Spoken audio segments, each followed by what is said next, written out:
bought a very old telescope, and let's just open and see how it is. I don't know what make or brand it is, so it's like a mystery. Let's open and see. Okay, I'll open the top layer, and it comes to this wooden box. It's covered with this cardboard, so I'll just try to remove these ones first. More of the packaging.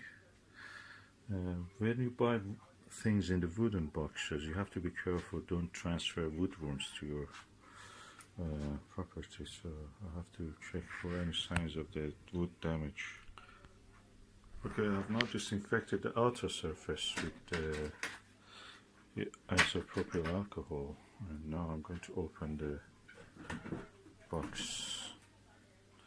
I don't know what I will find here. It's a wooden box. I don't see anything here damaged by the woodworms, so lucky.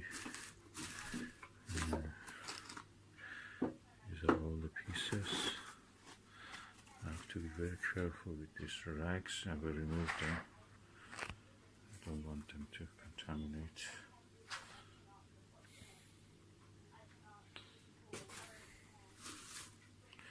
Okay, let me just remove the rags.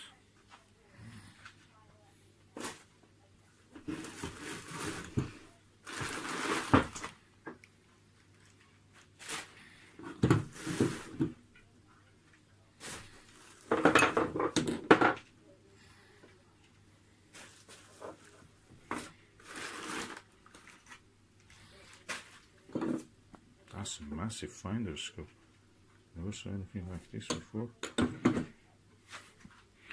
Oh, these handles, they look strange. I have to take a look in the internet forums. I see a few holes here that can be due to woodworm, so I have to be careful about that.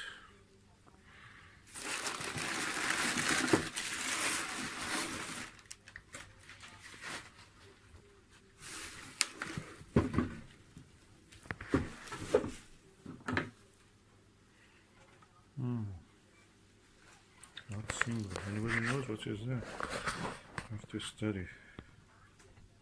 What's that symbol? It looks like Mercedes-Benz or a T or a H or TH. T top part, lower part H, and a O. The whole thing like O.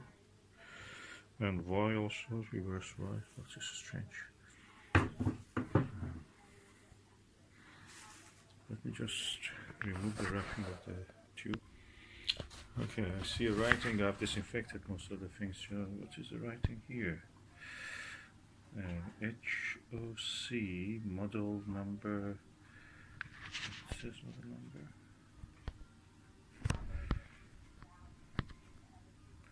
T-705.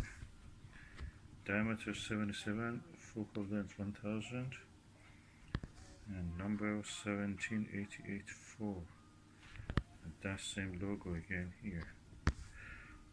So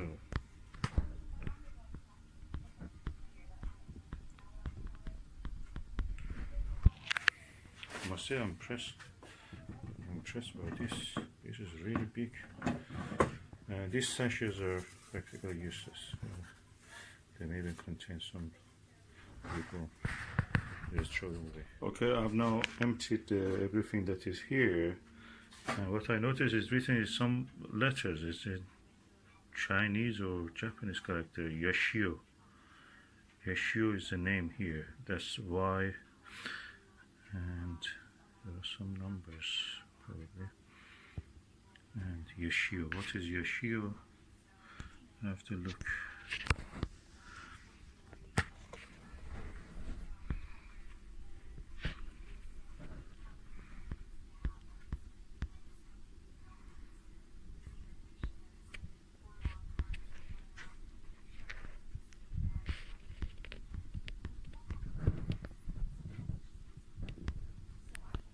So I'm going to disinfect the whole thing to make sure that there is no woodworm here. I saw some evidence here.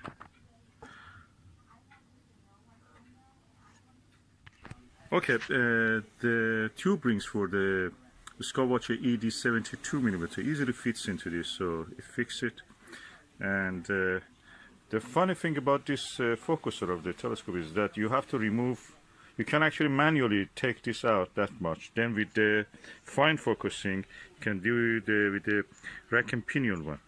I have adjusted that is on the Chinese Japanese style 0.96 inch to 1¼ inch adapter, and I installed the 1¼ diagonal and it mounted RKE 28mm.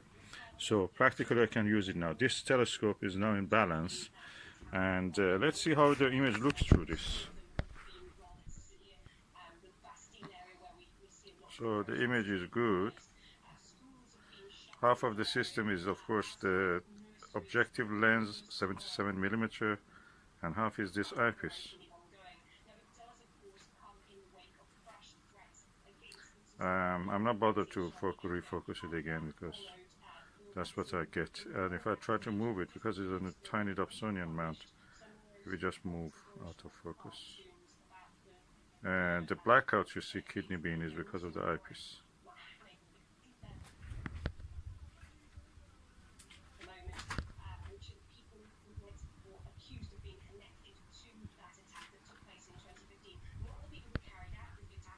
And the window, of course, bringing those little foots into focus and out of focus by moving them.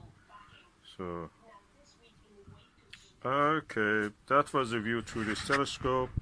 Good as it can be a 77mm telescope.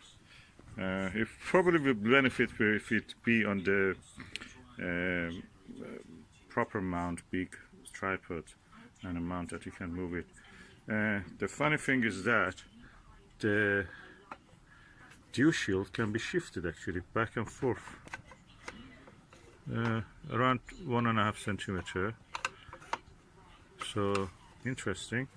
This is the cap, and I found that what is it is Japanese style, similar to the what it is called Swift 831. Sorry, Swift 831.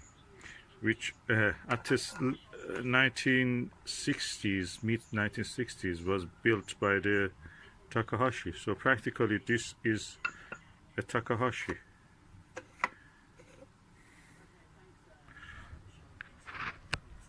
I have to clean the objective, but so far so good.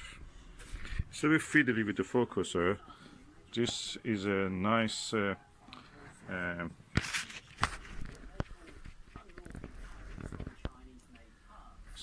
finder scope, quite large. It's almost like a small telescope. And so this one, HOC, is all probably is Optical Company. Hushida, I don't know, but I'll have to look at it. But the symbol is known. It's a bit fiddly. You have to move this back, then adjust with this. So imagine you have to do this in the dark. It was acceptable maybe in 40-50 years ago. Nowadays, no. Due to the Chinese advancement in optics, these things are now obsolete. The quality of the lens, I've noticed there are 3 spaces between the lenses. There should be. One of them is missing, and that puts a little bit of strain on the thing. So I may just remove it later and just correct it. Okay, do you see the 2 of the spacers? One is down here, and one is here. The corresponding one, which should be here, is missing, and I can see some fringe lines there when I'm looking visually at it. You may not see it. By the way, the lens needs cleaning, and when I'm cleaning it, I will just adjust the spacers. I may put something like aluminum foil or something. Of course, I've heard people say use postage stamps and such things, but that's an option if you want. So the eyepieces I have here, 9mm, 6mm, f6mm. I never heard of this, but probably f points to the focal length. HM is a Organian modified Again, another 6mm. So it seems that the eyepieces have been exchanged and moved between two telescopes. So these ones are not the ones that comes with this, because there are three 6mm ones. Probably one of them is the original one. I think this one is the original one.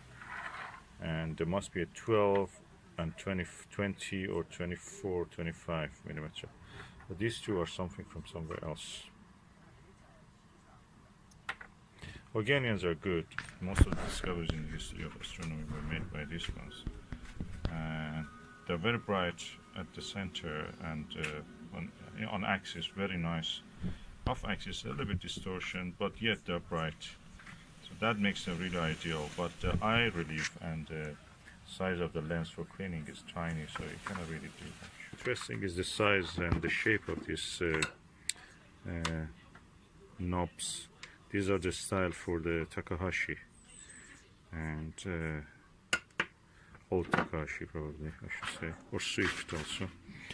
So I can identify it now. That's Swift or clone of a Swift. The Japanese used to share a lot of the specifications with them,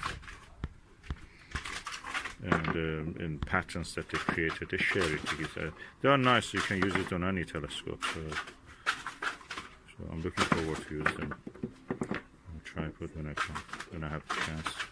These are counterweights and other things for the other parts.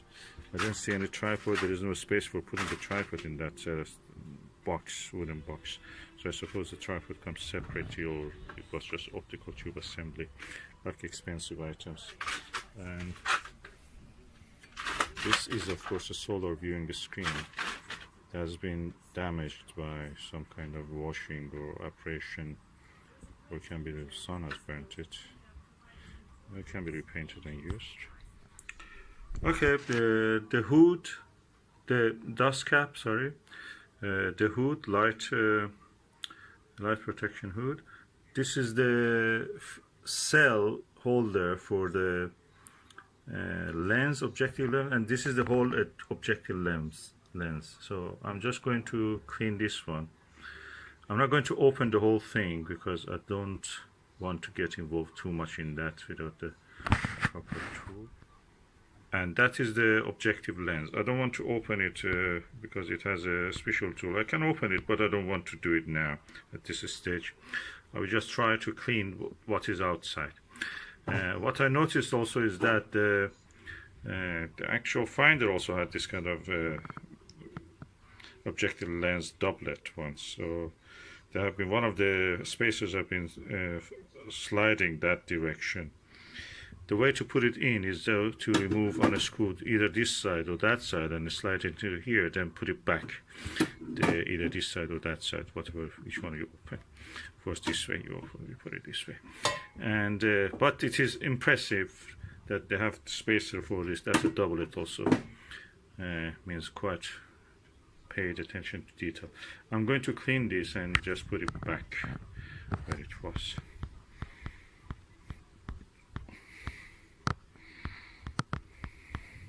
Okay, I'm going to actually open this lens cell, because I saw some lint, some stuff from a fabric get stuck into it, so some threads of fabric. So I'm going to remove that also. I tried to clean it, but I saw that those things are between the lenses, so that's not good. So I'm going to remove. So for moving the lens, I just use this knife edge. It's an old knife, so easily moves it. And I'm going to open it. So this now comes off, this retaining ring, and this lens is available to open it. I'll bring a tray because I don't want to make a mess. So now I place the tray. I remember the positions of those, I'm recording it, the position of those spacers, and I will try to do something about them when I'm done. So the whole lens assembly comes out. This is one lens.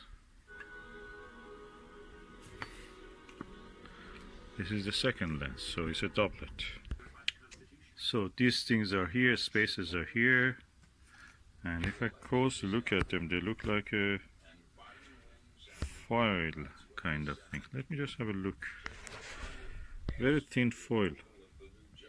So I try to put something in the opposite. Remember, this is the face inward, that's the face outward, and that's the face inward again. So, and they go into this cell in that order. This goes inside here, and then that goes over it.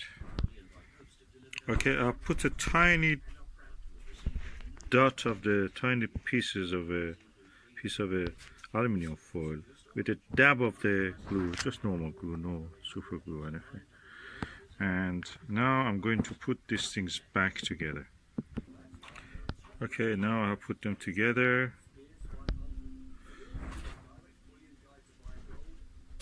And that's the new piece I placed there.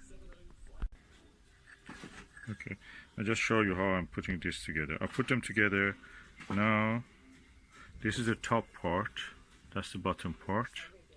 So this is the part which holds the lens together. So I'm doing it reverse. Then I put my hand under this and turn it over with holding this side in my one hand and this side in my other hand. So that will slide into space, will be stopped by this edge. Then I put the ring back. Okay, I put the two lenses back together. As you can see, there is some purple coating on this, so that's good. Okay, I've now put the lenses back together, and I'm going to put this retaining ring. Now remember that I have to put this ring first. There is a second ring here. It doesn't screw anything, it's just a spacer. And then this one, which is screwing in, comes on, and I will tighten it.